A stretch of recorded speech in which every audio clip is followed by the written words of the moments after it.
tahap-tahap transmisi neurohumoral. Jadi adalah zat yang dikeluarkan dari saraf oleh humoral di mana dia masuk ke dalam cairan yang ada dalam tubuh. Ya. Jadi pertama adalah sintesis. Ya. Penyimpan NT ini apa ini? Jadi neurotransmitter ya. NT adalah kesingkatan daripada neurotransmitter. Kalau cholinergic ya dia dibuat dari cholin dan asetil koenzim A ya menjadi asetilcholin. Kalau di dalam saraf adrenergic norepinefrin atau epinefrin itu dibuat dari asam aminotirosin ya kemudian dirubah menjadi dopa ya. Dopa adalah ya deoksifenilalanin ya. Ya desoksifenilalanin atau deoksi coba dilihat nanti ya. Desoksifenilalanin dan kemudian dirubah menjadi dopamin ya. Itu adalah nama struktur kimianya. Karena berubah nama maka terjadi perubahan struktur kimianya ya. Kemudian dia disimpan di mana? Disimpan di vesikel saraf. Jadi ada tempat penyimpanan yang namanya vesikel di ujung saraf ya. Kemudian adrenergic juga disimpan di situ. Kapan dia dikeluarkan dari vesikel itu? Kalau ada aksi potensial atau impuls dari saraf ya yang berasal dari saraf preganglionin ya. Preganglionin asal dari mana? Dari medula spinalis. Medula spinalis asal dari mana? Dari otak ya kan. Disitulah pusat koordinasi yang tertinggi ya. Penyimpanan di mana jadi dalam vesikel saraf ya. Dikeluarkan ya ada aksi potensial jadi adanya impuls yang sampai ke tempat tersebut. Ya. Ikatan neurotransmitter dengan reseptor. Kalau muskarinik ya itu adalah otot polos ya. Ikatan neurotransmitter kalau muskarinik otot polos ya. Dan kemudian ya ada kelenjar eksokrin juga ada muskarinik di situ dan ya kalau nikotinik ada di ganglion dan otot rangka. Di situ ada reseptor nikotinik adalah di ganglion dan otot rangka ya. Dan kemudian yang muskarinik juga ada di otot polos ya. Ya. Kalau cholinergic ada alfa 1, alfa 2, beta 1, beta 2 itu reseptornya namanya ya. Ya. Terminasi efek kapan berakhir efeknya itu ya. Kalau asetilcholin yang dilepaskan itu ya dimetabolisir oleh enzim asetilcholin esterase ya. Kalau adrenergic tadi pertama dia di reuptake dulu ya, itu bekerja reseptor kemudian dia ditarik lagi ke dalam saraf dan kemudian di dalam ujung saraf dia dimetabolisir oleh monoaminooksidase dan katechol O metil transferase ya. Kemudian yang ketiga difusi keluar dari celah sinap ya, kalau keluar di situ nanti dia masuk ke pembuluh darah ya dia dirusak ke pembuluh darah. Slide berikutnya. Jadi ini tadi yang dinarasikan tadi ya, gambarnya di ujung saraf ya. Jadi ya pir itu adalah kalau salah pirimidin, ada pirimidin dehidrogenes menjadi asetilcholin koenzim A, asetilcholin keluar daripada apa namanya itu di sarangnya itu kemudian dia bertemu dengan cholin ya. Dan asetilcholin berubah menjadi dengan enzim cholin esterase transferase dirubah menjadi asetilcholin ya.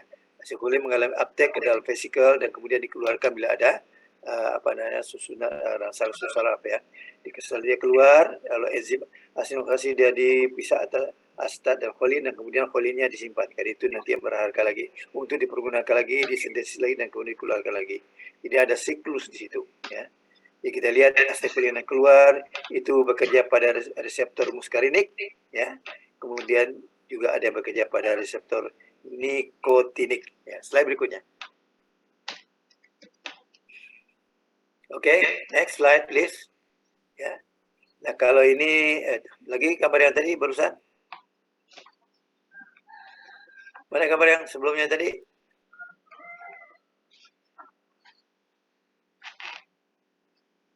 Oke, nanti dipelajari itu sendiri ya. Jadi, oke lah sekarang kita bicara mengenai obat autonom. Kalau obat autonom artinya apa itu? Obat yang bekerja ya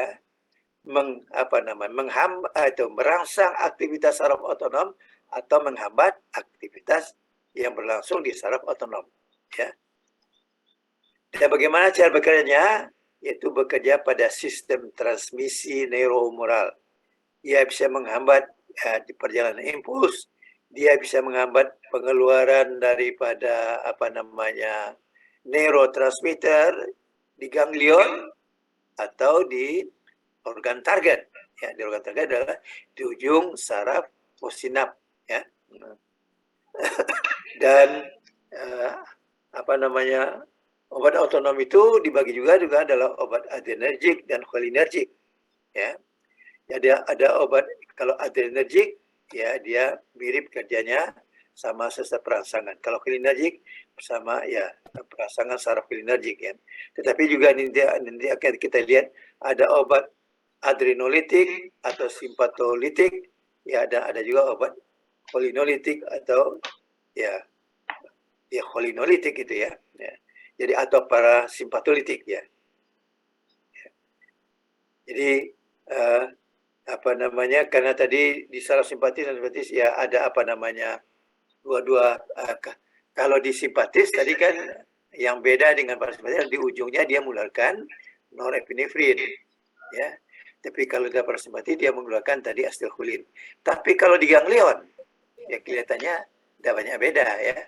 Di situ ada reseptor cholinergik, simpatis dan parasimpatis, nikotinik, ada muskarinik ya. Oke, slide berikutnya. Reseptor cholinergik ya tadi itu diterangkan nikotinik ya, adanya di mana lokasinya ini supaya tahu di susunan saraf pusat, di ganglion, di muskular, di motor end plate. Motor end plate itu di mana tuh? Di ujung ya saraf parasimpatis yang mempersarafi otot ya, karena biasa gitu ya. Motor end plate ada di otot ya. Mekanismenya dia membukakan natrium dan tidak diproses depolarisasi yang berkelanjutan ya, dan proses itulah yang dinamakan aktivitas listrik ya. Dan ya itu dapat dihambat pekerjaan daripada obat-obat nikotinik ini dengan memberikan obat tubokularin ya. Jadi kalau aktivitas saraf nikotinik itu dihambat maka ya akan terjadi pelemasan. Jadi sistem hantaran ke otot lurik ya tidak bekerja ya, juga jadi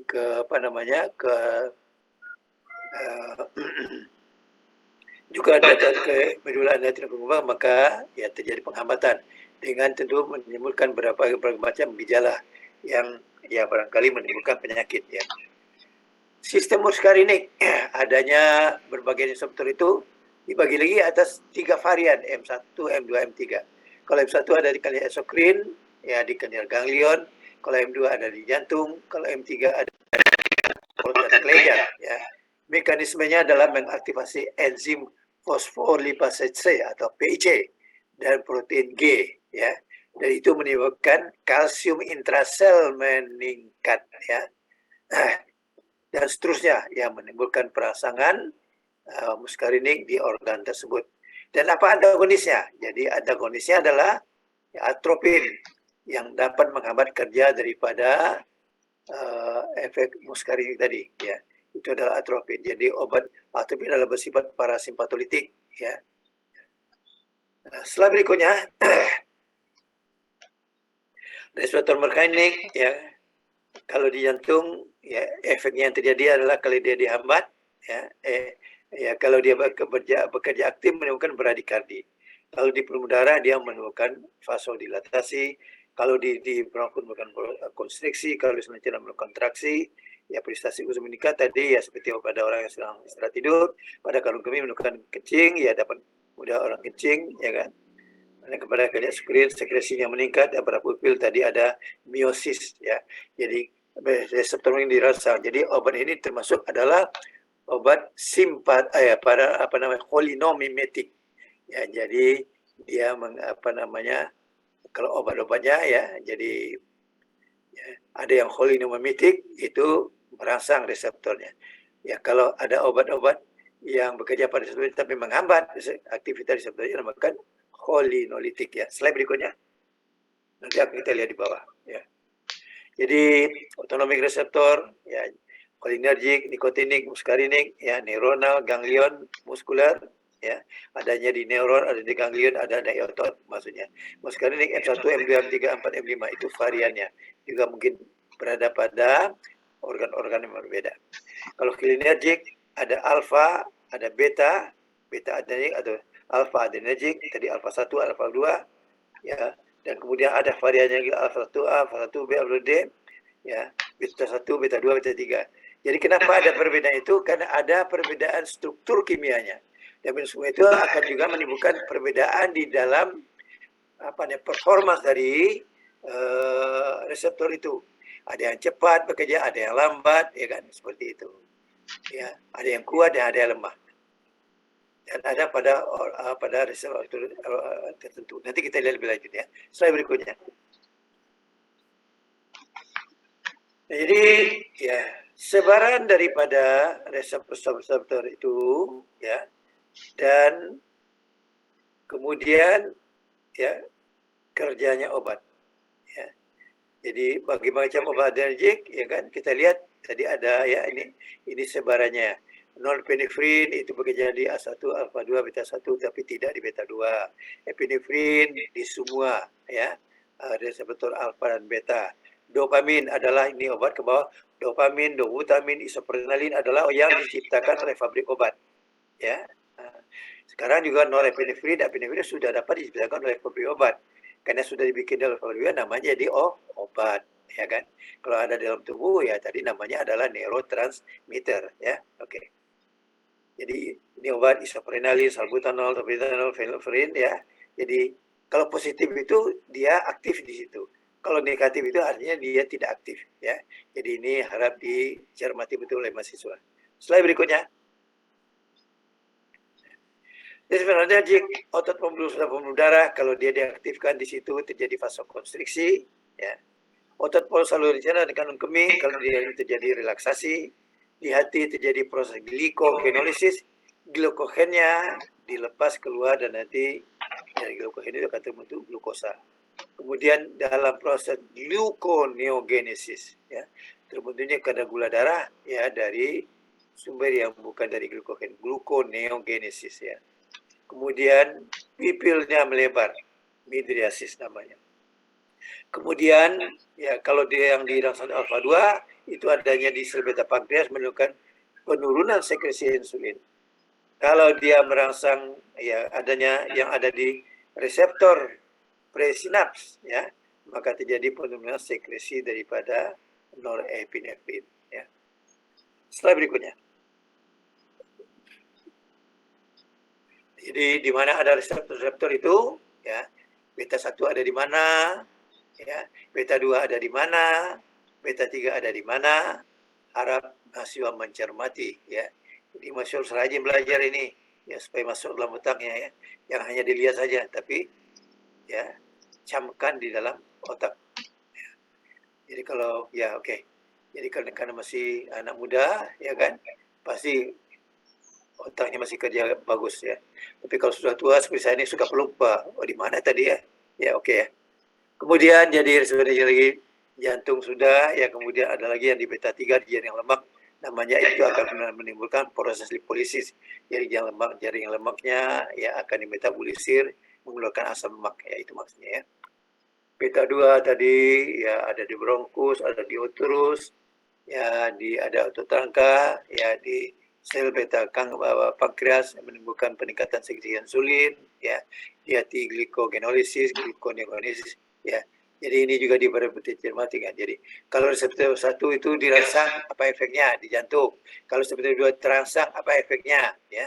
Dan siapa yang bisa merangsang? Yaitu adalah neurotransmitter atau obat-obat yang tadi sudah disebutkan ya. Di reseptor mana dia bekerja. Slide berikutnya.